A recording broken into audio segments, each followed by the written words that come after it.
ஓம் ஸ்ரீ கிருஷ்ணாய பரமாத்மனே நமः. ஸ்ரீமத் பகவத்கீதை 8வது அத்தியாயம் அக்ஷர பிரம்ம யோகம் அப்படிங்கிற தலைப்புல இருக்கிற இந்த அத்தியாயத்தை நாம படிச்சு கொண்டிருக்கோம். அர்ஜுனன் சில கேள்விகளை பகவான் ஸ்ரீகிருஷ்ணரிடம் விளக்கம் பெறுவதற்காக கேட்கிறார். அவர் கேட்ட கேள்விகள் எல்லாத்துக்கும் பகவான் 6 கேள்விகளுக்கு விளக்கம் சொன்னார். 7வதான விஷயமாக பிரயாண கால ஸ்மரணம் அப்படிங்கிறதுக்கு மாத்திரம் இனிமேதான் சொல்ல போறார். கேள்வி என்ன அப்படின்னு கேட்டா, கிம் தத் பிரம்ம அப்படிங்கிறது முதல் கேள்வி. பிரம்மன் என்பது என்ன? அது மட்டும் அது அது ஏன் கேட்கிறார் அப்படின்னா, அந்த பிரம்மனை முழுவதுமாக நீ அறிந்து கொள்வாய் அப்படின்னா, அந்த முழுவதுமாக அறிந்து கொள்ள வேண்டிய பிரம்மன் என்பது என்னங்கிறது கேள்வியாக வருது. அதனால கிம் தத் பிரம்ம அப்படிங்கிறது ஃபர்ஸ்ட் கேள்வி. அதுக்கு பகவான் பதில் சொன்னார், பரமம் அக்ஷரம் பிரம்ம. கேள்வியும் பதிலும் சொல்லிக்கிட்டு இருக்கேன் ரீகேப்காக. கிம் அத்தியாத்மம் அப்படின்ற கேள்வி, அதுக்கு பதில் அந்த பிரம்மனேதான் உடலில் வெளிப்படும் பொழுது அது அவருடைய ஸ்வபாவமாக, ஸ்வஸ்ய பாவக ஸ்வபாவக, அதுதான் அத்தியாத்மமாக வெளிப்படுகிறது அப்படிங்கிறத சொன்னார். கிம் கர்ம அப்படின்னு கேட்டார். கிம் கர்ம அப்படிங்கிறதுக்கு வேள்வி தீயில் ஆகுதிகளை கொடுத்து மீண்டும் மீண்டும் உயிர்களை தோற்றுவிக்கக்கூடிய செயல்களை செய்வது கர்ம அப்படின்னு சொன்னார். வைதீகமாக செய்யக்கூடிய அந்த செயல்களுக்கு கர்ம என்று பெயர். மீண்டும் மீண்டும் உயிர்களை தோற்றுவிக்கக்கூடிய செயலுக்கு கர்ம என்று பெயர் அப்படின்னு சொன்னார். அடுத்தது கேட்டார், கிம் அதிபூதம் எது அப்படின்னு கேட்டார். க்ஷரபாவக அப்படின்னு எதெல்லாம் மாற்றங்களை கொண்டிருக்கிறதோ, அழிவை கொண்டிருக்கிறதோ, அது அனைத்தும் அதிபூதம் அப்படின்னு சொல்லப்படும் என்று சொன்னார். அப்புறம் புருஷக அப்படிங்கிறது யாரு, சாரி அதி தெய்வம் அப்படிங்கிறது யாரு அப்படின்னு கேட்டார். அதுக்கு அர்த்தம் புருஷக அப்படின்னு சொன்னார். அந்த புருஷனை தெரிஞ்சுக்கிறதுக்கு தான் நாம கொஞ்சம் விரிவாக சிருஷ்டியில இருக்கிற விஷயங்களை பார்த்தோம். புருஷக அப்படிங்கிறது இந்த இடத்துல ஹிரண்ய கர்ப்பன் அப்படின்னு சொன்னேன். அதி யஜ்ஞக அப்படிங்கிறது யாரு அப்படின்னு கேட்டார். அதி யஜ்ஞன் அப்படிங்கிறது அகம், நானேதான் அதி யஜ்ஞம் அப்படின்னு சொல்லியிருக்க. இப்ப இதெல்லாம் சொன்னதுல ஒரு விஷயம் நமக்கு என்ன புரியணும் அப்படின்னா, இந்த எல்லாத்துக்குமே அடிப்படையாக இருக்கிறது, ஆதாரமாக இருக்கிறது எது அப்படின்னு கேட்டா பிரம்மம் தான். வெவ்வேறு பெயர்கள் தான் நம்ம இங்க அறிமுகப்படுத்து. இந்த உலகமாக அதை பார்க்கிறோம், அப்போது அது க்ஷரபாவம். அது பிரம்மனாக இருக்கிறது, அப்பொழுது அது அக்ஷரபாவம். அது பாவிக்கிறது நமக்குள்ளேயே ஹிருதயத்துல இருக்கிறது அப்படிங்கிறச்சே அது அத்தியாத்மம். பிரம்மத்திலிருந்துதான் கர்மங்கள் தோன்றினன்னு போன கிளாஸ்ல உங்களுக்கு 3வது அத்தியாயத்துல இருக்கக்கூடிய ஸ்லோகங்களை சொல்லி சொன்னேன். அன்னாத் பவந்தி பூதானி. அப்ப எங்கேந்து கர்மம் வந்ததுன்னா அக்ஷரத்திலேருந்து தான் கர்மம் வந்தது. அப்ப அங்கேயும் அக்ஷரம் தான் அடிப்படை அப்படின்னு பார்த்தோம். பிரம்மன் தான் அந்த கர்மத்திற்கும் ஆதாரமாக இருக்கிறது எதுன்னா அது பிரம்மம் தான் அப்படின்னு பார்த்தோம். பிரம்மத்திலிருந்துதான் மாயையினுடைய காரணத்தினால சிருஷ்டி உருவானது. சிருஷ்டி உருவானதுனாலதான் அந்த ஹிரண்ய கர்ப்பன் அப்படிங்கிற சூக்ஷ்ம சரீர அபிமானி, சமஷ்டி சூக்ஷ்ம சரீர அபிமானியாக அந்த ஹிரண்ய கர்ப்பன் இருக்கார் அப்படிங்கிறது எப்படி தெரியுதுன்னா பிரம்மன் இருக்கிறதுனால வந்தது, இல்லைன்னா வரப்போறது இல்லை. மாயை ஜடம், தனியா அதுக்கு சிருஷ்டி பண்ண தெரியாது. ஆகக்கூடி எல்லாத்தையும் நம்ம இது வெவ்வேறு வேற வேற வேற இதுல இருந்தால் கூட நீங்க கொஞ்சம் ஆழமா சிந்தனை பண்ணி பார்த்தோம்னு சொன்னா, எப்பொருள் எத்தன்மை தாயினும் அப்பொருள் மெய்ப்பொருள் காண்பது அரிது. இதுல எல்லாத்துலயும் என்ன தன்மையாக இருந்தாலும் அது மெய்ப்பொருள் தான், அந்த பிரம்ம தத்துவம் தான் அங்க இருக்கு அப்படிங்கிறத பகவான் நேரடியா இங்க சொல்லல. ஏன்னா இங்க டாபிக் வேற, டைக்ரஸ் ஆயிடக்கூடாது. ஏன்னா இதே விஷயத்துல இங்க பிரம்மத்தை தவிர ஒண்ணும் கிடையாது அப்படிங்கிற விஷயத்த 9வது அத்தியாயம், 10வது அத்தியாயம், 11வது அத்தியாயம், 12வது அத்தியாயம் எல்லாம் அதான் டாபிக். இங்க மட்டும்தான் கொஞ்சம் பகவான் இன்னொரு ஒரு ஒரு விஷயமும் இருக்கு. முக்திங்கிறது ரெண்டு விதமாக அடைய முடியுங்கிற விஷயத்த ஜஸ்ட் இன்ட்ரடியூஸ் மட்டும் பண்ணிட்டு கிளம்பி போயிட்டே இருக்காரு. இதுக்கு ரொம்ப அவர் நேரம் கொடுக்கல. நாமளும் அவ்வளவு நேரம் கொடுக்க போறதில்ல. ஆனா தெரிஞ்சுக்கணும். அகாடமிக்கா இப்படி எல்லாம் இருக்குன்னு நமக்கு தெரிஞ்சுக்கணும். முன்னாடியே சொன்ன இந்த அத்தியாயத்தினுடைய இன்ட்ரோடக்ஷன் சொல்லும் போதே நான் சொன்னேன், வேதத்தினுடைய சாரமாக இது இருக்கிற காரணத்தினால வேதத்துல சொல்லி இருக்கக்கூடிய உபாசனையோடைய பலன் என்னங்கிறது இங்க சொல்லி ஆகணும் அப்படிங்கிறது ஒரு விதி இருக்கு இல்லையா? அதனால இது எல்லாமே டீல் பண்ணுறது அப்படின்னு சொன்னேன்.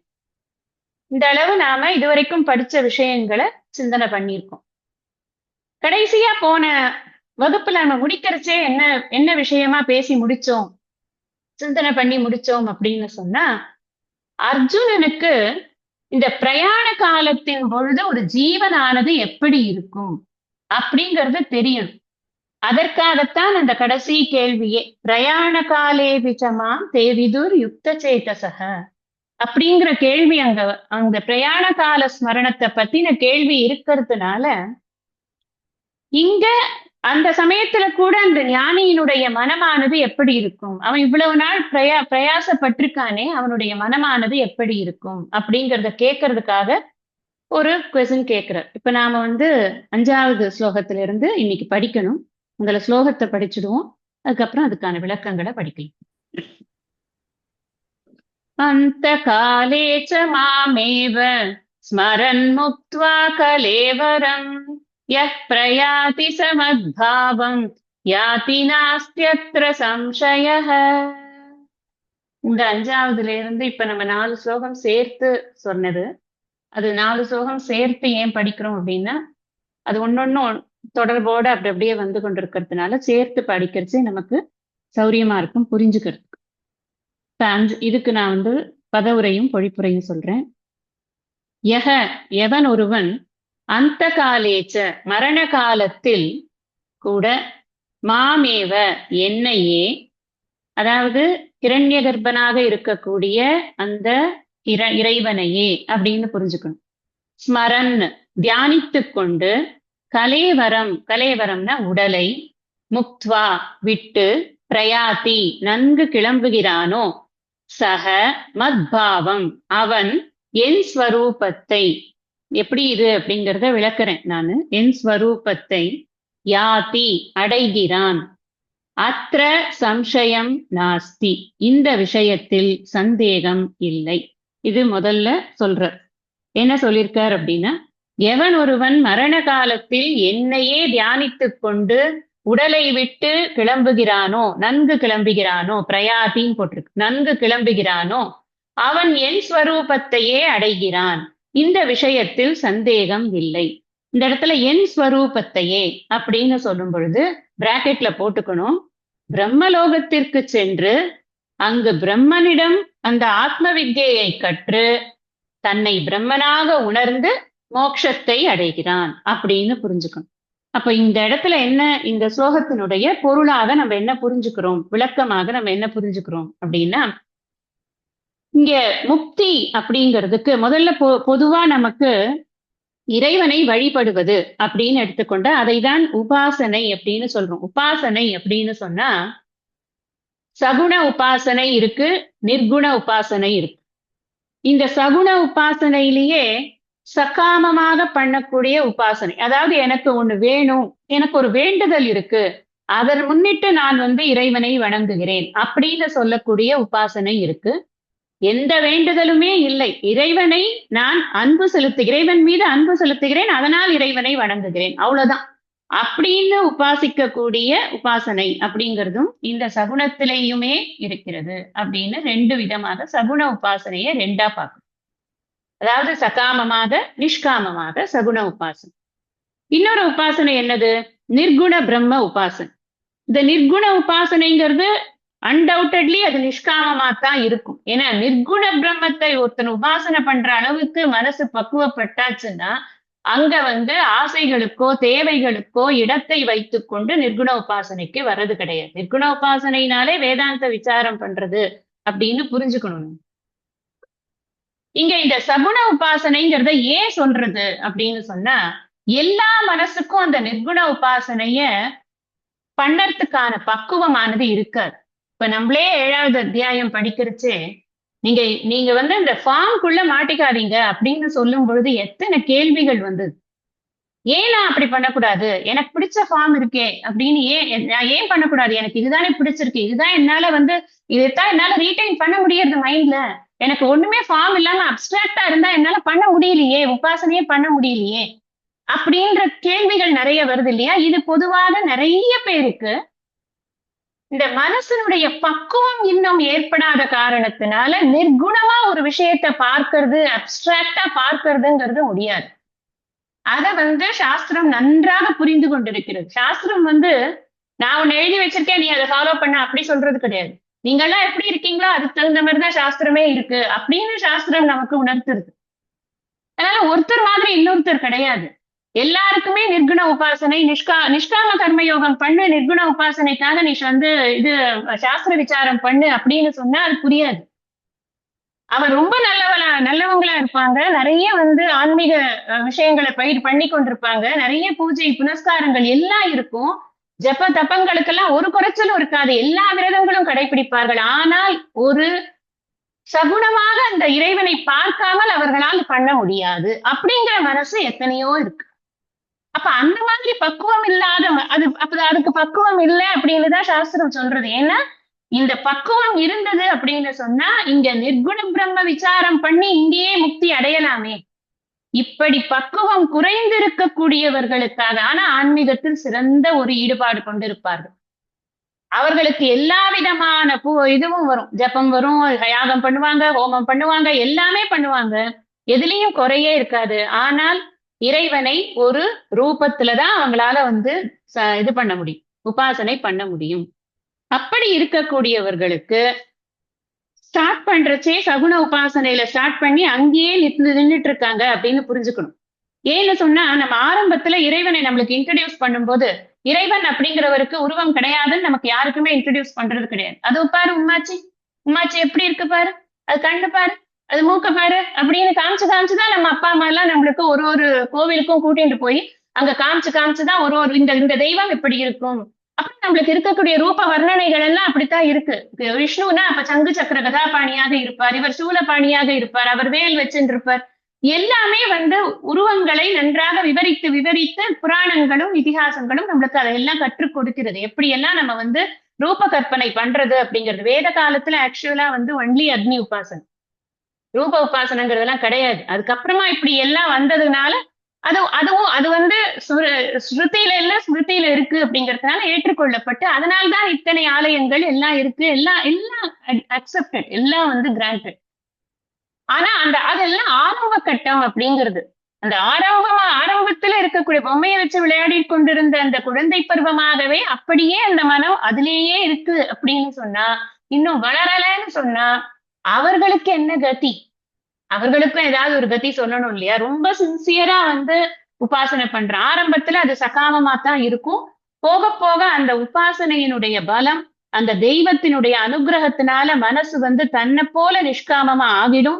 அப்ப நிஷ்காமமாக அந்த தேவதையை மட்டுமே சிந்திக்கக்கூடிய அந்த தீவிரமான உபாசகராக அவர்கள் இருப்பார்கள். இதெல்லாம் இருப்பவும் இருக்காங்க.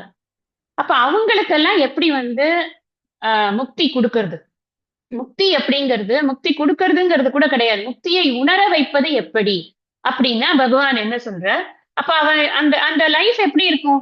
ஆரம்பத்திலிருந்து இறைவனை பற்றி மட்டுமே சிந்தனை செய்து கொண்டிருக்கக்கூடிய அவர்கள் வந்து இன்னும் ஒரு அடிஷனலா யோக பயிற்சிகளையும் நன்றாக செய்து அவர்கள் சில பேர் இதுலயும் 2 வகை இருக்கு. ஒரு வகையானவர்கள் யோக பயிற்சிகளையும் அவர்கள் நன்றாக பழக்கப்படுத்தி கொள்வார்கள். நல்ல பிராணாயாமங்கள் அதெல்லாம் பண்ணி அதன் மூலமாக யோகத்தின் மூலமாக தன்னுடைய பிராணனை இங்கிருந்து வெளியில எடுக்கிறதுக்கான ஒரு டெக்னிக்கை கற்றுக்கொண்டு அதன் மூலமாக இந்த தேகத்திலிருந்து பிராணனை பிரித்து எடுப்பார்கள் சில பேர் தீவிர உபாசகர்களாக இருப்பார்கள். நார்மலா அவர்கள் இருந்து அவர்கள் முக்தி அடைவார்கள். அப்ப முக்தி அடையும் அவர்களுடைய உடலை அவர்கள் இங்கு விட்டு போகிறார்கள். அப்படி விட்டு போகும் பொழுது அந்த அவர்களுக்கு என்ன கதி? இப்படி 2 வகையில எப்படி போனாலும் உபாசனை பண்ணினவர்களுக்கு என்ன கதி அப்படிங்கிறது தான் இப்போ இங்க நம்ம விசாரம் பண்ணக்கூடிய விஷயமாக இருக்கு. பகவான் என்ன சொல்றார்? நீ லாஸ்ட் கிளம்புறச்சு நீ வந்து எப்படி என்ன என்ன உன்னுடைய தாட் இருக்கும் அப்படின்னா, என்னையே தியானித்து கொண்டு சகுண பிரம்மத்தையே தியானித்துக் கொண்டு நான் வந்து கிருஷ்ணரையே நினைச்சுட்டு இருக்கேன். வாழ்க்கை பூரா நான் கிருஷ்ணரை தவிர வேற எதையுமே நினைக்கல. கிருஷ்ணர் கிருஷ்ணர் கிருஷ்ணர் பார்க்கும் இடமெல்லாம் ஒரு நீக்கமர நிறைந்திருக்கும் பரிபூரண ஆனந்தமா கிருஷ்ணரையே பாக்குறேன் நான். எங்கெங்கு காணினும் சக்தியடான்னு அவர் பாடினார். அதே மாதிரி பச்சை நிறம் தோன்றுதையா நந்தலாலா அப்படின்னு எங்க பார்த்தாலும் கிருஷ்ணரே தான் என்னால பார்க்க முடியறது அப்படின்னு பாரதியார் அதையும் பாடினார். இப்படி பார்க்கும் இடமெல்லாம் நான் வந்து ஒரு ரூபத்தை பார்த்து பார்த்து பார்த்து எல்லாமே அதுதான் அப்படின்னு நான் இருந்து வாழ்ந்து அந்த அந்த காலத்துல என்னுடைய லாஸ்ட் இதுல ஸ்மரணத்துல அந்த கிருஷ்ணரையே நான் நினைத்து கொண்டு நான் மரிக்கிறேன் அப்படின்னா என்ன ஆகும் அப்படின்னா, நீ என்னையே அடைவாய்ன்னு பகவான் சொல்றாரு இல்லையா? இததான் நாம கொஞ்சம் புரிஞ்சுக்கணும். நேர பகவான் என்னையே அடைவார்னா என்ன அர்த்தம்னா, சாஸ்திரத்துல இந்த மாதிரியான ஒரு இது முக்தி அப்படிங்கறத எப்படி சொல்லப்பட்டிருக்கு அப்படின்னா, இந்த மாதிரி ஜீவன்கள் நேர பிரம்மலோகத்துக்கு போகும். பிரம்மலோகத்துல அங்க பிரம்மாஜி கிளாஸ் எடுப்பார். நான் ஏற்கனவே போன கிளாஸ்லயே சொன்னேன், இன்ட்ரோடக்ஷன்லயும் சொன்னேன், இதுதான் கிரமமுக்தி. இந்த கிரமமுக்தி இதுதான் இந்த 8வதுல இருந்து ஆரம்பிச்சு இந்த 8வது ஸ்லோகத்துல இருந்து ஆரம்பிச்சு 5வது ஸ்லோகத்துல இருந்து ஆரம்பிச்சு நமக்கு 15 ஸ்லோகம் வரைக்குமே பிரயாண கால ஸ்மரணம், அதுல கிரமமுக்தி சாதனம் இதெல்லாம் சொல்ல போறார் நமக்கு. இந்த கிரமமுக்தி அப்படிங்கிறது இங்க இங்க படிச்சு புரியல எனக்கு. எனக்கு படிச்சு புரியல. ஏன் புரியல? ஏன்னா எனக்கு மனசுல நிறைய விக்ஷேபம் இருக்கு. இன்னும் எனக்கு மனசுல வந்து ஒரு ரூபத்தை விட்டுட்டு சிந்திக்கிறதுக்கான ஒரு பக்குவம் வரல. அதனால எனக்கு இங்க ரூப தியானம் தான் என்னால பண்ண முடியறது. அதுதான் நான் பண்ணுவேன். நான் அப்படி பண்ணி நான் அதை சின்சியரா பண்ணதுனால எனக்கு நேர பிரம்மலோகத்துக்கு போக முடிஞ்சது. நீங்க நினைச்சுக்காதீங்க இது என்னவோ ஒரு மாசம் 2 மாசத்துல இந்த மாதிரி ரூப தியானம் பண்ணிட்டா போயிடலாம். ரொம்ப கடினமான தியானம் இதெல்லாம். வேதத்துல சொல்லி இருக்கக்கூடிய இந்த உபாசனைகள்லாம் அவ்வளவு ஈஸியா பண்ணக்கூடியதாகவே சொல்லவே இல்லை. பஞ்சாக்னி தவம் அப்படின்னு எல்லாம் சொல்லப்பட்டிருக்கு. அதெல்லாம் பண்ணினாத்தான் கிரமமுக்தின்னு எல்லாம் சில இதெல்லாம் இருக்கு. அதனால வந்து அது ஒண்ணும் அவ்வளவு சுலபம் கிடையாது. இது நம்ம வந்து தெரிஞ்சுக்கிறோம், அகடமிக்கா தெரிஞ்சுக்கணும் அப்படிங்கறதுனால இதை தெரிஞ்சுக்கிறோம். அப்படி நான் வந்து ரொம்ப ரொம்ப என் உயிரே கொடுத்து நான் வந்து ஒரு இது பண்றேன், ஒரு ஜப்ப தபங்கள் எல்லாம் பண்ணி நான் இங்கேருந்து போனேன்னா அங்க எனக்கு வந்து ஒரு பெட்டர் பாடி கொடுப்பார். அதுதான் நம்ம எதுக்கா சொர்க்கம் போறோம் அப்படின்னா, இதே உடம்போட சொர்க்கம் போவோமா? நிச்சயமா போக மாட்டோம். ஏன்னா இந்த உடம்புதான் இங்க போட்டுடுறோமே. அதுக்கப்புறம் நம்ம இங்கேருந்து நம்ம கிளம்பின உடனே இந்த உத்கிரமணம் ஆன உடனே நமக்கு ஒரு யாத்தனா சரீரம்னு ஒரு சரீரம் கொடுப்பார் பகவான். அந்த சரீரத்தை வைத்துக் கொண்டுதான் நம்ம மேல வந்து யமபடர்களோடையோ நாராயண சேனையோடையோ நம்ம போக போறோம். அவர்களோட போகிறோம் அப்படின்னாக்கா அதுக்கு வேற ஒரு சரீரம். அந்த புண்ணியவசத்துக்கு தகுந்த மாதிரி அந்தந்த லோகத்துல நம்மள டிராப் பண்ணிட்டு போயிடுவாங்க. அவ்வளவுதான். ரொம்ப ரொம்ப புண்ணியம் பண்ணி இது மாதிரி ஒரே நினைப்பு, பகவானே நினைப்பு அப்படின்னு இருக்கிறவர்களை கொண்டு போய் நேர பிரம்மாஜி கிட்ட உனக்கு நல்ல ஒரு ஸ்டூடெண்ட் வந்திருக்கான்ப்பா, இந்த அட்மிஷன் போட்டுக்கோன்னு கொடுத்துருவாரு. அவ்வளவுதான். Brahmaji is always open with all the classes. அதனால எல்லாம் யார் வேணா எந்த கிளாஸ் வேணா வந்து வாங்கோ உட்காருங்கன்னு ரொம்ப சந்தோஷமா கூப்பிட்டு இதே உபனிஷத் கருத்துக்களை அங்க சொல்லுவார். ஏன்னா அவர் தானே வேதத்தை கொடுத்திருக்காரு நமக்கு. அதனால அந்த வேத கருத்துக்களை அங்க சொல்லி அதுல இருக்கக்கூடிய மந்திரங்களை எல்லாம் அங்க மட்டும் சுவாமிஜி வந்து வேடிக்கையா சொல்லுவார். சில சமயம் அது வேடிக்கையா இருக்கும், சில சமயம் ரொம்ப சீரியஸாவே நம்ம அதை புரிஞ்சுக்க வேண்டியதுதான். ஏன்னா இங்க இருக்கக்கூடிய விக்ஷேபங்கள் எதுவும் அங்க இருக்காது. மகா புண்ணியத்தினால நம்ம அங்க போறோங்கிறப்போ அங்க நமக்கு எந்த ஒரு டிஸ்ட்ராக்ஷனும் இருக்காது. பெட்டர் பாடி கிடைக்கிறது. அதனால பிரம்மாஜி சொன்ன உடனே நமக்கு டக்குன்னு புரிஞ்சிடும் அப்படின்னு சொல்லுவார். அப்படி புரிஞ்சதுனால இமீடியட்டா அங்க முக்தியை அவன் பெறுகிறான், உணர்கிறான் அப்படிங்கிறது அங்க. இந்த இதுல வந்து எந்த விதமான சம்சயமும் இருக்க வேண்டியது இல்லை. பகவான் இங்க இத வந்து இதுல சந்தேகமே பட வேண்டியது இல்லை அப்படின்னு சொல்ற. இங்க இந்த இடத்துல ஒரு முக்கியமான விஷயம் என்ன அப்படின்னு கேட்டா, இது வந்து நாம பகவானுடைய வார்த்தை அப்படிங்கறதுனால தீவிரமான ஒரு ஸ்ரத்தா நமக்கு வேணும். நம்ம வந்து அதை எப்படி யாராவது போய் பார்த்திருக்காங்களா? பிரம்மலோகத்துல கிளாஸ் ஆம்பியன்ஸ் எப்படி இருக்கும், எப்படி நடத்துவார் அப்படின்னு எல்லாம் யாராவது வந்து சொல்லியிருக்காங்களா அப்படின்னு எல்லாம் நமக்கு வெரிஃபிகேஷனுக்கு தெர் இஸ் நோ வே. ஆனா சாஸ்திரத்துல ஸ்ரத்தை இருக்கணும். சாஸ்திரம் இதை சொல்றது, கிருஷ்ணர் இதை சொல்றார். இந்த சொல்லக்கூடிய வார்த்தைகளுக்கு பிரமாணம் எல்லாம் வேதத்துல இருக்கு. அதனால கிருஷ்ணர் இதை சொல்லும் பொழுது it's a matter of faith. நம்ம கண்டிப்பா இதை நம்பிக்கையோடு ஏற்றுக்கொள்ள வேண்டும். அப்போ தீவிரமான ஒரு உபாசனை பண்ணக்கூடியவனை பகவான் கைவிடுறது இல்லை அப்படிங்கறத நம்ம புரிஞ்சுக்கிறோம். எந்த காலத்திலயுமே இந்த இடத்துல நீங்க ஒரு வார்த்தையை பார்த்துக்கணும். அந்த காலேச்ச அப்படின்னு சொல்லியிருக்கார். அந்த காலே அப்படின்னு சொன்னா அதுக்கு என்ன அர்த்தம் அப்படின்னா கடைசி வரைக்கும்னு அர்த்தம். அந்த காலேனா லாஸ்ட் டே அன்னைக்கு நான் பண்ணிக்கிறேன்ப்பா, அன்னைக்கு பண்ணா போறோம் எனக்கு அப்படின்னு நம்ம நினைக்க கூடாது. கடைசி வரைக்கும் அப்படின்னு நமக்கு புரிஞ்சுக்கணும். 5வது அத்தியாயத்திலும் இதே மாதிரி கருத்துள்ள ஒரு ஸ்லோகம் நம்ம பார்த்திருக்கோம். என்ன பார்த்தோம் அப்படின்னா லாஸ்ட்ல வரும் ஷக்னோதீஹைவ யஸ்ஸோடும் பிராக் ஷரீர விமோக்ஷனாத் 23வது ஸ்லோகம். நீ ஷரீர விமோக்ஷனத்திற்கு முன்னாடி நீ இந்த ஞானத்தை அடைந்தாய் அப்படின்னு சொன்னா அப்பனா என்ன அர்த்தம்? இது அது மட்டும் இல்ல, அது மெயினா அது எதுக்கு சொல்றது அப்படின்னா காமக்ரோதோத்பவம் வேகம். நீ காமக்ரோதத்தை சரீர விமோக்ஷனத்துக்கு முன்ன விட்டுரு அப்படின்னு அர்த்தம் இல்ல.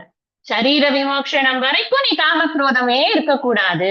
இந்த சரீரம் போற வரைக்கும் உனக்கு காமக்ரோதமே இருக்கு. அதேதான் இங்கேயும் அர்த்தம். அந்த காலே அப்படின்னு சொன்னா டெய்லி அனவரதம் ஈஸ்வர சிந்தனையை தவிர வேற சிந்தனையே இருக்கக்கூடாது. அதுதான் இங்க முக்கியமா சொல்லப்படக்கூடிய விஷயம். இப்ப இந்த ஸ்லோகத்துல நம்ம புரிஞ்சுக்கிற விஷயம் என்ன அப்படின்னா என்னையே தியானித்துக் கொண்டு இருக்கக்கூடியவன் என்னையே அடைகிறான். அந்த என்னையே அடைகிறான்ங்கிற இடத்துல நாம புரிஞ்சுக்கிறோம் பிரம்மலோகத்தில் சென்று அவன் கிரம முக்தியை அடைகிறான் அப்படின்னு நம்ம புரிஞ்சுக்கிறோம். அடுத்தது யம் யம் வாபி ஸ்மரன் பாவம் த்யஜத்யந்தே கலேவரம் தம் தமேவைதி கௌந்தேய சதா தத்பாவ பாவிதஹ. ஹே கௌந்தேய, எம் எம் எந்தெந்த பாவம் வா அபி பொருளையாவது ஸ்மரன் நினைத்துக் கொண்டு எந்த பொருளையாவது நினைத்துக் கொண்டு அந்தே மரண காலத்தில் கலேவரம் கலேவரம்னா உடலை தியஜதி விடுகிறானோ சதா எப்பொழுதும் தத்பாவ பாவிதக அந்த எண்ணத்தையே எண்ணிக்கொண்டிருந்தவனாய் தம் தம் ஏவ அதையே அடைகிறான். ஏதி அடைகிறான். எந்தெந்த பொருளையாவது நினைத்துக் கொண்டு, பொருளைங்கச்ச இந்த இடத்துல தேவதைகளையும் சேர்த்துக்கோங்க, எதை வேணாலும் நினைச்சுக்கலாம், நல்லதும் சொல்லுவோமே. எந்தெந்த பொருளையாவது நினைத்துக் கொண்டு மரண காலத்தில் உடலை விடுகிறானோ எப்பொழுதும் அந்த எண்ணத்தையே எண்ணிக்கொண்டிருந்தவனாய் அதையே அடைகிறான். நமக்கு என்ன இதுல விஷயம் அப்படின்னா பிரயாண காலத்துல ஒருத்தனுக்கு ஈஸ்வர ஸ்மரணம் வரணும் அப்படின்னு சொன்னா அது திடீர்னு வராது. அந்த லாஸ்ட் தாட் பகவானை பத்தின தாட்டாதான் இருக்கும் அப்படிங்கிறதுக்கு என்ன கேரண்டி இருக்கு? நமக்கு இருக்கான்னா கிடையாது. நம்ம அதுல யாருக்கு அது இல்லாம போச்சு அப்படிங்கிறதுக்கு ஒரு எக்ஸாம்பிள் இருக்கு. ஜடபரதருடைய எக்ஸாம்பிள் நமக்கு இருக்கு. அந்திம நினைப்பு அப்படிங்கிறது, அவர் பாவம் ரொம்ப ஒரு பெரிய ராஜாவா இருந்தார். அவர் ஜப தியானங்கள் பண்ணணுங்கிறதுக்காகவே ராஜ்யத்தை எல்லாம் விட்டுவிட்டு காட்டுல உட்காந்து அவர் பாட்டுக்கு தான் உண்டு, தன் ஜபம் உண்டு, தியானம் உண்டுன்னு உட்காந்து ஒழுங்கா பண்ணிட்டு இருந்தார். அப்ப பார்த்து ஒரு மான் ரூபத்துல அவருக்கு வந்தது வேணும். இந்த மானோட சேர்ந்து அவர் அந்த மானாவே மாறிட்டார். என்டையரா அவரோட லைஃபே அப்படியே மான் லைஃப் மாதிரி மாத்தின்ட்டார். அவர் அந்த மான் குட்டியை வச்சு மானே ஸ்மரணமா இருந்து கடைசியில அவருக்கு மீண்டும் பிறவி இங்க பூலோகத்துக்கு வரும்படியாச்சு அப்படின்னு பார்க்கிறோம். பின்னாடி பார்க்க போறோம் என்னத்தினால பூலோகத்துக்கு வராங்க அப்படிங்கிறது. ஏன் சில பேர் வராங்க சில பேர் வரதில்லை அப்படிங்கறத பார்ப்போம். அப்ப என்ன அப்படின்னு சொன்னா இங்க கடவுளையே நான் எப்பொழுதும் நினைத்து கொண்டிருந்தேன் அப்படின்னு சொன்னா நான் கடவுளை அடைகிறேன். முதல் ஸ்லோகத்துல அவர் சொல்லிட்டார். ஆக கடைசி காலத்துல இறைவனை மட்டுமே சிந்திப்பது அப்படிங்கிறது திடீர்னு நடக்கக்கூடிய விஷயமாக அது இருக்காது. சோ நம்ம டெத்தை நம்ம பிளான் பண்ணணும் அப்படிங்கிறது தான் இங்க இருக்கக்கூடிய விஷயம். நமக்கு பகவான் நீ கடைசி காலத்துல என்னை சிந்தித்தாய் என்றால் நீ என்னை அடைவாய்ன்னு சொல்றார். அது நமக்கு கேட்கச்சே ரொம்ப சந்தோஷமா இருக்கு. ஆமாமா, அப்பாடி கடவுளை நினைத்தால் நம்ம கடவுளை அடைவோம். ஆனா அடுத்த ஸ்லோகத்திலேயே பகவான் என்ன சொல்ற, நீ எதையெல்லாம் சிந்திக்கிறையோ எதையாவது சிந்திச்சானா அதையே அடைவ அப்படின்னு இந்த இடத்துல சொல்லிடுற. நீ வேற எதையாவது சிந்திக்கிற, உனக்கு ஒரு பெரிய வீடு இருக்கு, அந்த வீட்டுல ஒரு பிரச்சனை இருக்கு, அந்த வீட்டை பத்தின சிந்தனை தான் உனக்கு இருக்கு. அந்த இல்ல உனக்கு ஏதோ பணம் ஜாஸ்தி உனக்கு வர கொடுக்க வேண்டி இருக்கு யாரோ, அதை பத்திய சிந்தனை தான் உனக்கு இருக்கு அப்படின்னா அடுத்த ஜென்மால என்னவா வரும்? அந்த வீட்டை காக்குற பாம்பு பூதம், பணத்தை காக்குற பாம்பு பூதம், இப்படித்தான் பிறக்க முடியும். இதுதான் விஷயம், வேற ஒண்ணும் இல்லை. நம்ம எதை சிந்தனை பண்ணிக்கொண்டு நம்மளுடைய உயிரை விடுகிறோம் அப்படிங்கிறது தான் இங்க வந்து பாயிண்ட். அப்ப நம்ம எதை நாம ஆரம்பத்துல இருந்தே இன்னைக்குன்னா இன்னில இருந்தே, ஏன்னா நாளை என்னைக்கு வரும் நமக்கு தெரியாது. It is not at all decided. நம்மளுக்கு அது ரொம்ப பெரிய சஸ்பென்ஸ். எல்லாருக்குமே என்னன்னா என்னைக்கு லாஸ்ட் டேட்னு தெரியவே தெரியாது. அப்ப தெரியாத ஒரு விஷயத்திற்காக நாம எப்பவுமே ரெடியா இருக்கணும் அப்படிங்கிற ஒரு விஷயம் இருக்குங்கிறதுனால எல்லா கணங்களிலுமே இறைவனுடைய சிந்தனையை தவிர வேற சிந்தனையே நமக்கு இருக்கக்கூடாது அப்படிங்கிறதுதான் இங்க நம்ம கொடுத்திருக்கக்கூடிய பாயிண்ட் ஆஃப் நான் இது என்ன டிஸ்கஷன் என்ன அப்படின்னா, எப்ப நான் பண்றதுன்னா எப்பவுமே பண்ணு, கடவுளை தவிர வேற சிந்தனை உனக்கு இருக்கக்கூடாது. அழகா சொல்லுவார் Paramarthaji, watch your thoughts that become your words, watch your words that become your action, watch your action that become your habit, watch your habit that become your character, watch your character that becomes your destiny அப்படின்னு. இது ஒரு அழகான brace. இது எங்கிருந்து யார் சொன்னா தெரியாது. ஆனா பரமாத்தாஜி கிளாஸ்ல நிறைய இந்த விஷயங்களை இந்த விஷயத்த சொல்லுவார். இப்ப இந்த ஃப்ளோ தெரியறது இல்லையா? நம்முடைய எண்ணங்கள் எப்படி இருக்கோ அப்படித்தான் நம்மளுடைய டெஸ்டினி, அந்த விதி அப்படிங்கிறது நிர்ணயிக்கப்படுறது அப்படிங்கிறது தெரியுது. அப்ப எண்ணம் என்ன இருக்கணும்? எண்ணத்துல எது பிரிடாமினா இருக்கணும் அப்படின்னா இறைவனை தவிர வேற எதுவுமே பிரிடாமினா இருக்கக்கூடாது. இந்த டெத் டயத்துல என்ன தாட் வரும் எனக்கு அப்படிங்கறத என்னால பிளான் பண்ணவே முடியாது. அது ப்ரீ பிளான்டு கிடையாது. அதுக்கு நான் ரிஹர்சல் பார்க்க முடியாது. எவ்ரிடே. அதனாலதான் நம்ம என்ன புரிஞ்சுக்கணும் அப்படின்னா, எவ்ரிடே படுத்து தூங்குறோமே, உறங்குவது போலும் சாக்காடு. யார் சொன்னா?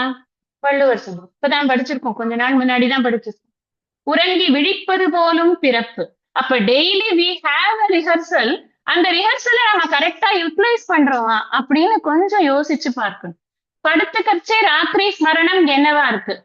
அவன் பாரு, அவன் வந்து நேற்றுக்கு அவனை வர சொன்னேன், அவன் வரவே இல்லை. அந்த பிளம்பர் வரேன்னு சொன்னா அவன் வரல. நாளைக்கு அந்த எலக்ட்ரீஷியனுக்கு போன் பண்ணணும், இவன் வரணும். அந்த இது கிளீனர் வர சொன்னேன், அவன் வரவே இல்லை. அந்த காரை சர்வீஸ்க்கு கொடுக்கணும். இவ்வளவு தாட்ஸோட தான் நம்ம படுக்கிறோம். உண்மை அதுதான். 1008 தாட்ஸ், ஒருத்தருக்கு ஒரு தாட். அவங்களோட ஃபேமிலியில என்ன பிரச்சனையோ அதெல்லாம் தாட். அதுதான் விஷயம். காத்தால எழுந்திரிச்சு என்ன பண்ற அகங்காரம் டக்குன்னு முளைக்கிறது நமக்கு. நான் என்ன ஆரம்பிச்ச உடனே என்ன ஆயிடுறது? என்ன சம்பந்தப்பட்ட எல்லா பெண்டிங் ஒர்க்கும் எனக்கு வருது. ஆனா இது இருக்கக்கூடாது. இப்படி நீ ராத்திரி படுத்துக்கிறச்சே பகவான் நாமத்தை சொல்லி அந்த பகவான் நாமத்திலேயே கரைஞ்சு படுத்துக்கோ. கார்த்தால எழுந்துக்கச்சே ஹிருதி சம்ஸ்புரத் ஆத்ம தத்துவம் பிராத்தஸ்மரணம் அப்படின்னு சொல்லியிருக்கு. கார்த்தால எழுந்துக்கச்சே அந்த உள்ளிருந்து வரக்கூடிய அந்த ஜோதிஷ் எப்படி இருக்கணும்னா, நமக்கு நம்மளுடைய உண்மையான ஸ்வரூபத்தை பற்றிய அறிவு நமக்கு ஏற்படணும். சரி, அந்த அளவுக்கு பக்குவம் இல்லையா? இறைவனை நாம நினைப்போமே, கிருஷ்ணா, ராமா, முருகா அப்படின்னு நினைத்து கொண்டு, அப்படின்னு சொல்லிக்கொண்டு, அப்படின்னு விஷுவலைஸ் பண்ணிக்கொண்டு நாம எழுந்துட்டா அது எவ்வளவு நல்லா இருக்கும்னா, அதுதான் வந்து ஆக்சுவலா rehearsal. That is what we need to do every day. இதுதான் நாம பண்ணணும். இதுல 2 விஷயம் நடக்கிறது. ஒண்ணு என்ன தெரியுமா? நமக்கு பண்ணணும்ன்ற ஆசை, அதுக்கும் நம்மளோட வாசனைக்கும் ஒரு பெரிய போராட்டம் நடக்குது. எப்ப பார்த்தாலும் இந்த போராட்டத்துக்கு முடிவே கிடையாது.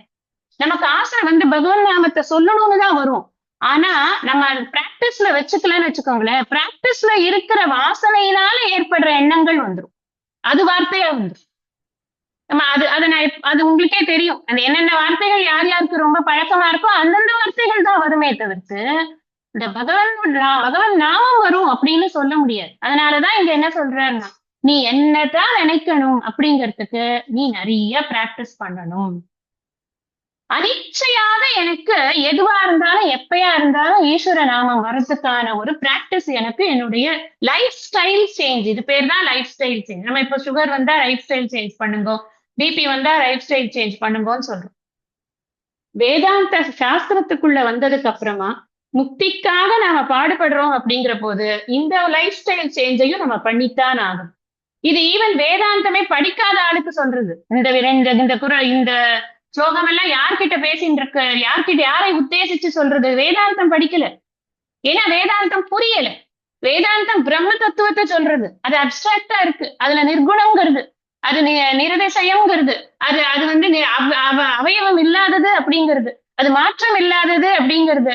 அது வந்து சர்வகதம் அப்படிங்கிறது புரியவே இல்லை.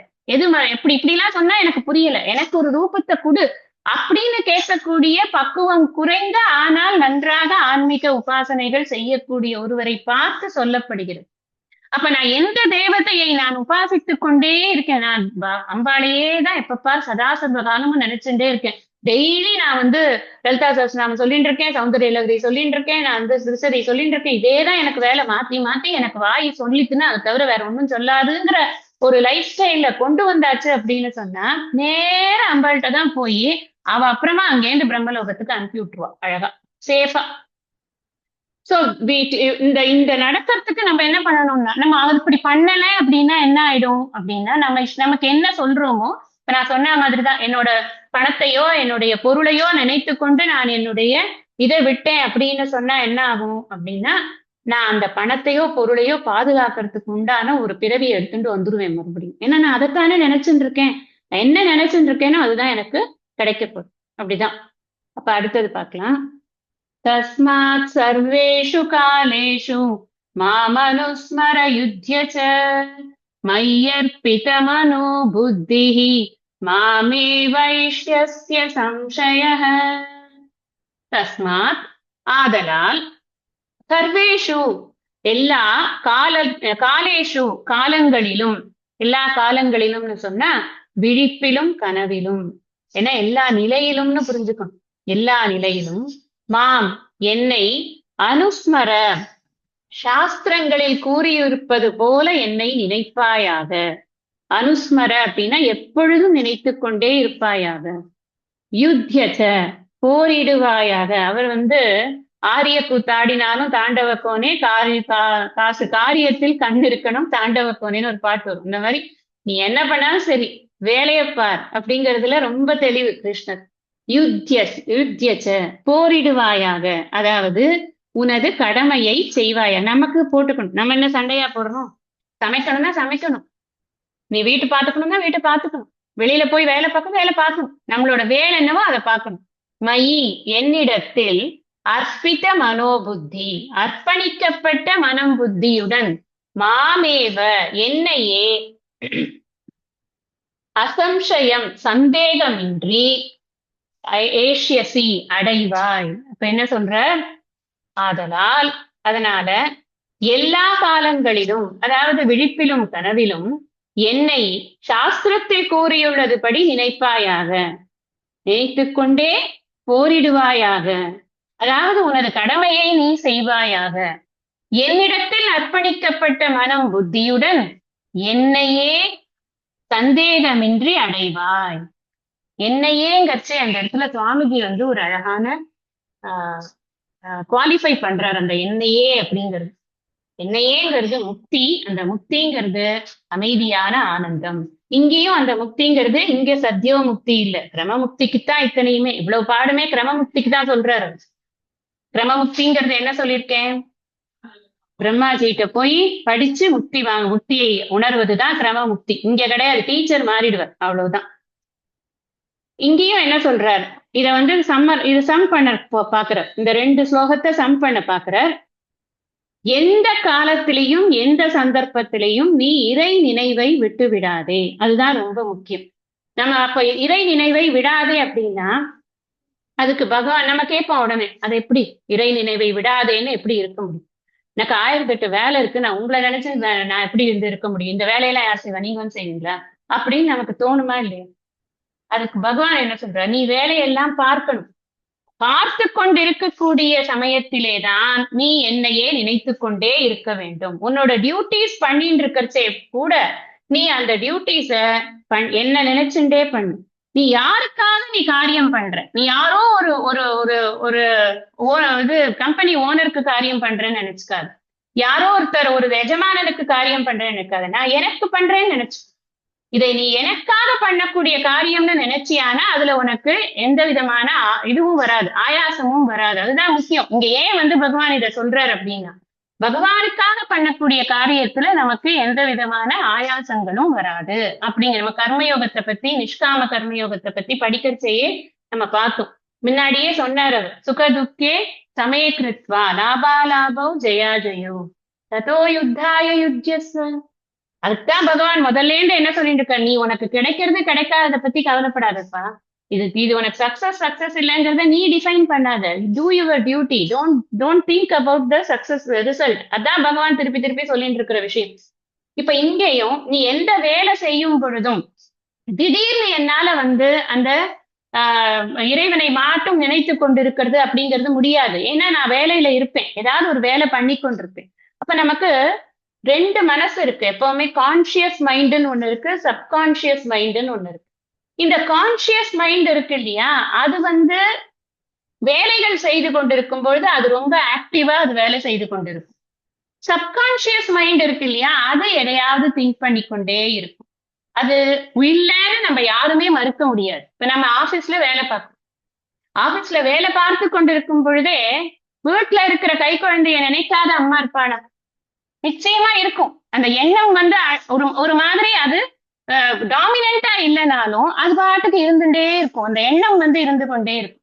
அது போல ஒவ்வொருத்தருக்கும் ஒவ்வொரு விஷயத்துல எண்ணம் இருந்து கொண்டே இருக்கும். இந்த சப்கான்சியஸ் மைண்ட் ஆக்டிவா தான் இருக்கு, ஆனா ரொம்ப டாமினண்டா இருக்காது. பகவான் என்ன சொல்ற, உன்னோட கான்சியஸ் மைண்ட் உன்னோட வேலையில கவனத்தை வைக்கிறது இல்லையா, சப்கான்சியஸ் மைண்ட ஏன்ட்ட கொடு.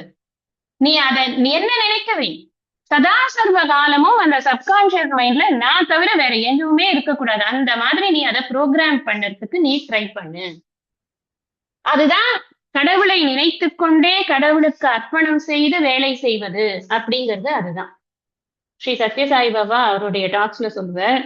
நமக்கு வேலைக்கு போகிற சமயத்துல நமக்கு என்ன தோணும், நைவன் எல்லாம் இவ்வளவு மட்டமானவனா இருக்கான், அவனா ஒரே பொய் புரட்டு, இவங்களை எல்லாம் விட்டுட்டு எப்படியாவது நம்ம நேர சுவாமிகிட்ட போய் சர்வீஸ்க்கு போயிடணும் அப்படின்னு நமக்கு தோணும். ஆனா இங்க பாத்தீங்கன்னா தான் தெரியும், இங்க எவ்வளவு அதை விட 100 மடங்கு ஆளுங்க இங்க இருப்பாங்க. அதெல்லாம் நான் இங்க அடக்கி வச்சிட்டு இருக்கேன் அப்படிங்கிறது உங்களுக்கு இங்க வரும்போது தெரியும். ஆனா அங்க இருந்தாலும் சரி இங்க இருந்தாலும் சரி, பிடிச்ச வேலையோ பிடிக்காத வேலையோ அந்த வேலையை நீ எனக்கு செய்யறேன்னு நினைச்சு செய், அதுதான் நீ பண்ண வேண்டியது அப்படின்னு சுவாமி நிறைய டிஸ்கோர்ஸ்ல சொல்லுவோம். அதுதான் விஷயம், வேற ஒண்ணும் கிடையாது. இதை யாருக்காக பண்றேன் அப்படின்னா, அர்ப்பணம் யாருக்காக பண்ணப்படுகிறது, அது இறைவனுக்காக பண்ணப்படுகிறது. அது எந்த வேலையா இருந்தாலும் சரி, அது ஒரு ஒரு ஒரு காஃபி கலக்கிறதா இருந்தாலும் சரி, ஒரு பெரிய கட்டடம் கட்டுறதா இருந்தாலும் சரி, ஒரு பெரிய திருவிழா நடத்துறதா இருந்தாலும் சரி, எந்த வேலையா இருந்தாலும் அது இறைவன் மையற்பித்த மனோபுத்தின்னு சொல்லியிருக்கு. அந்த மாதிரி அந்த அந்த வேலையானது செய்யப்பட வேண்டும் அப்படின்னு. அப்படி செஞ்சாதான் அது செய்யறதுக்கு நம்ம என்ன பண்ணணும், தனிப்பட்ட முறையில எனக்கு இந்த வேலையை செய்வதனால் ஒரு இன்பம் கிடைக்கிறதுங்கிற எண்ணத்தை முதல்ல விடணும்.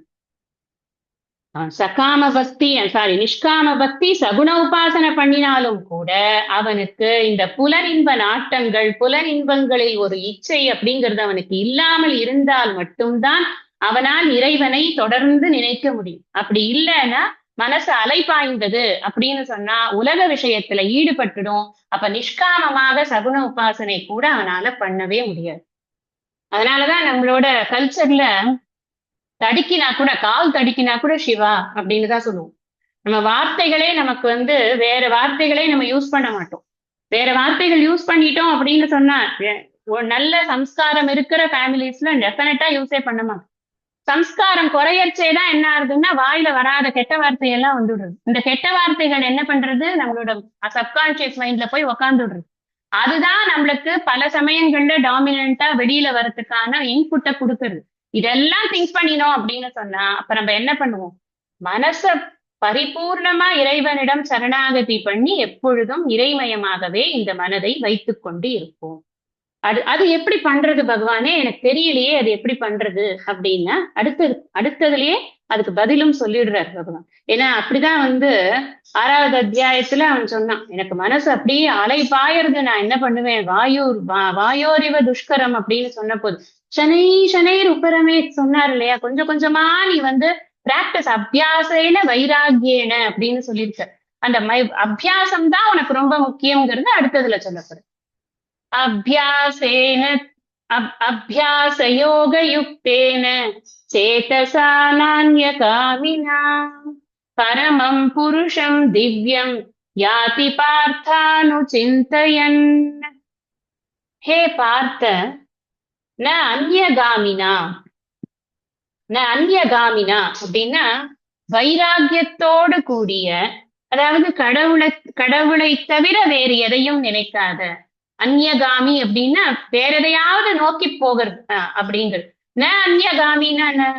வேற எதையும் நோக்கி போறது கிடையாது. கடவுளை தவிர வேறு எதையும் நினைக்காத அபியாச யோக யுக்தேன, யோக பயிற்சியுடன் கூடிய சேதசா புத்தியால் பரமம் எல்லையற்றதும் திவ்யம் ஒளி பொருந்தியதும் தெய்வீகமானதுமான புருஷம் புருஷனை அனுசிந்தையன் கௌரு சாஸ்திர உபதேச வழியில் சிந்தித்து தியானம் செய்து கொண்டு. நிச்சயமா நீங்க எந்த புக்கை வெரிஃபை பண்ணாலும் இது இருக்காது பதவுரை. அதனாலதான் பதவுரை எழுதுங்க எழுதுங்கன்னு நான் சொல்றது காரணம் அதுதான். குரு சாஸ்திர உபதேச வழியில் சிந்தித்து தியானம் செய்து கொண்டு யாதி, யாத்தின்னு அடைகிறான். அந்த இடத்துல கிரமமுக்தியை அடைகிறான் அப்படின்னு போட்டுக்கணும் பிராக்கெட். என்ன சொல்றாரு இதுல? வைராகியத்துடன் கூடிய கடவுளை தவிர வேறு எதையுமே நினைக்காத. வைராகியத்தை குவாலிஃபை பண்ற. வைராகியம்னா என்ன வைராகியம் அப்படின்னா கடவுளை தவிர வேறு எதையுமே நினைக்காத வைராகியத்துடன் கூடிய யோக பயிற்சியுடன் கூடிய புத்தியால், அதோடு சேர்ந்த ஒரு புத்தியால் எல்லையற்றதும் ஒளி பொருந்தியதும் தெய்வீகமானதுமான புருஷனை குரு சாஸ்திர உபதேச வழியில் சிந்தித்து தியானம் செய்து கொண்டு அவன் அடைகிறான். அதாவது கிரமமுக்தியை அடைகிறான். இங்க இந்த அபியாசத்துக்கு தான் முக்கியமான ஒரு இது என்ன சொல்றது, எம்பசைஸ். என்னதுனால அப்படின்னு இப்ப முன்னாடி நம்ம சொன்னோம், நீ எதை நினைக்கிறாயோ அதைத்தான் நீ அடைவாய் அப்படின்னு. முதல்ல சொன்னார், நீ என்னையே நினைத்தால் என்னையே அடைவாய், எதை நினைக்கிறாயோ அதைத்தான் அடைவாய், அதனால நீ எல்லா காலத்திலும் என்னையே நினைப்பாய், எல்லா காலத்திலும் நினைப்பதற்கு நீ பயிற்சி செய்ய வேண்டும். அதான் இந்த விஷயம். 4 விஷயம்தான் போட்டு இழுக்கிறோம் அப்படின்னு இல்ல, புரியறதுக்காக சிலதை சொல்ல வேண்டியதா இருக்கு. 4 விஷயம்தான். நீ எதை நினைக்கிறாயோ அதையே அடைவாய். நீ நீ முதல்ல ஃபர்ஸ்ட் சொன்னது, நீ என்னை நினைத்தால் என்னையே அடைவாய். அடுத்தது எதை நினைக்கிறாயோ அதையே அடைவாய். அதுக்கப்புறம் நீ அதனால் எல்லா காலத்திலும் என்னையே நினைப்பாய். அந்த எல்லா காலத்திலும் என்னையே நினைப்பதற்கு வைராகியத்துடன் கூடிய யோக புத்தியுடன் இருப்பார். இவ்வளவுதான் விஷயம். அப்ப இதை நாம இறைவன் எப்படிப்பட்டவன் அப்படிங்கிறத புரிந்து கொள்ளாமல் நம்மளால இதை பண்ண முடியாது. திருக்குறள்ல கடவுள் வாழ்த்துல முதல் 1லேருந்து 10 வரைக்கும் இருக்கிற இறைவனுடைய இலக்கணங்களை மனப்பாடம் பண்ணிக்கணும். எப்ப பார்த்தாலும் அதை உட்கார்ந்து சிந்தித்துக் கொண்டே இருக்க வேண்டும். அகர முதல்வன், வாலறிவன், தனக்குவமை இல்லாதான், வேண்டுதல் வேண்டாமையிலான், இது புரிவாயில் ஐந்தவித்தான். இப்படி அவனுடைய அந்த அந்த இலக்கணங்களை நாம சிந்தனை பண்ணிக்கொண்டே இருக்கணும். நமக்கு இன்னும் பெரிய சான்ஸ்கிரிட் ஸ்லோகம் தெரியணும், இறைவனை அப்படி இது பண்ணியிருக்காரு, இப்படி இது பண்ணி தியான ஸ்லோகம் எல்லாம் தெரியவே இல்லையே, என்ன பண்றது அப்படின்னு எல்லாம் யோசிக்க வேண்டும். அதுக்குதான் அழகழகா தமிழ் ஸ்லோகங்கள் இருக்கே. அந்த தமிழ் ஸ்லோகங்கள்ல இருக்கிறதையே நம்ம முதல்ல உட்கார்ந்து வாய்க்கு வந்ததை வாய்க்கு நல்லபடியா வர வச்சு படிக்கலாமே. அதையே அதை படிச்சு அதை சிந்தனை பண்ணணும். அது எப்ப பார்த்தாலும் மனசுல இருந்து கொண்டே இருக்கணும். படிக்கிறத புஸ்தகமே அந்த சம்பந்தமான புஸ்தகமா படிக்கணும் முதல்ல. நம்ம இந்த வீக்லி மேகசின்ஸ், டெய்லி மேகசின்ஸ் இதெல்லாத்தையும் விட்டுட்டு, ஏன்னா அதுல இருக்க போறது என்ன இருக்கும்? உலகாயத விஷயங்களை தவிர ஒண்ணுமே இருக்காது அதுல. அப்பதான் அவனுக்கு மேகசின் ஓடும். அவன் எப்பேற்பட்ட இலக்கிய பத்திரிகையா இருந்தாலும் அதுலயும் அதுதான் இருக்க போறது. அதுலயும் மனித உணர்ச்சிகளை பத்தி தான் எழுதியிருக்க போறதை தவிர்த்து வேற ஒண்ணும் இல்லை. அது எப்பயாவது ஏதாவது 1, 2 படிக்கலாம். ஆனா எப்ப பார்த்தாலும் நம்ம அதுலயே முழுகின்னு இருந்தோம் அப்படின்னு சொன்னா அது நமக்கு பிரயோஜனப்படாது. அப்படிங்கிறதுனால யோக புத்தியுடன் கூடிய அப்படின்னு சொல்லியிருக்க. அப்ப அப்படி இருக்கக்கூடிய அவன் தான் அந்த புருஷனையே நினைத்து கொண்டு பரமம் திவ்யம் புருஷன். பரமம் திவ்யம்னா என்ன? மேலான ஒளி பொருந்திய அப்படின்னு போட்டிருக்க. அப்படின்னா என்ன அர்த்தம் அப்படின்னா, எந்த விதமான அப்பழுக்கே இல்லாத கல்யாண குணங்களோடு இருக்கக்கூடிய அந்த தூய இறைவனை நாம் எப்பொழுதும் சிந்தனை செய்து கொண்டே இருப்போம். இதுக்காக தான் இத்தனை கோவில்களை கட்டியிருக்கு, இத்தனை விஷயங்களை சொல்லப்பட்டிருக்கு. இவ்வளவு கோவில்களுக்கான பூஜைகள், அந்த உற்சவங்கள் எதுக்கு நடத்துறாங்க? என்னத்துக்காக நடத்தணும்? ஏன்னா இந்த மனசு அதை பார்த்து பார்த்து பழக்கப்பட்டு அது பக்குவப்பட்டு அதை தவிர வேற எதையும் நினைக்க கூடாதுங்கிறதுக்காக இதெல்லாம் சொல்லப்பட்டிருக்கு. மேற்கொண்டு இந்த 4 விஷயம் உங்களுக்கு நல்லா மனசுல ஆயிருக்கும்னு நினைக்கிறேன். இதுக்கப்புறம் மேற்கொண்டு கிரமமுக்தியை பற்றித்தான் பகவான் இன்னும் விரிவாக சொல்ல போறார். இப்ப கிரமமுக்தி சாதனங்கள் சொல்லுவார். அப்ப கிரமமுக்தியை பற்றிய ஒரு ஸ்துதி, அதோட இந்த இது நிறைவடையும். இன்னும் இருக்கக்கூடிய ஸ்லோகங்களுடைய பொருள் எல்லாம் நாம அடுத்தடுத்த வகுப்புகள்ல நம்ம படிக்கலாம். இன்னைக்கு இந்த அளவுல இந்த வகுப்பை நான் நிறைவு பண்றேன். ஐயனே எனதுள்ளே நின்று அனந்த ஜென்மங்களாண்ட மெய்யனே உபதேசிக்க வெளிவந்த குருவே போற்றி. உய்யவே முக்தி நல்கும் உதவிக்கோர் உதவினாயே செய்யுமார் ஒன்றும் காணேன் திருவடி போற்றி போற்றி. நிறைவு. நான் நிலை பிரார்த்தனை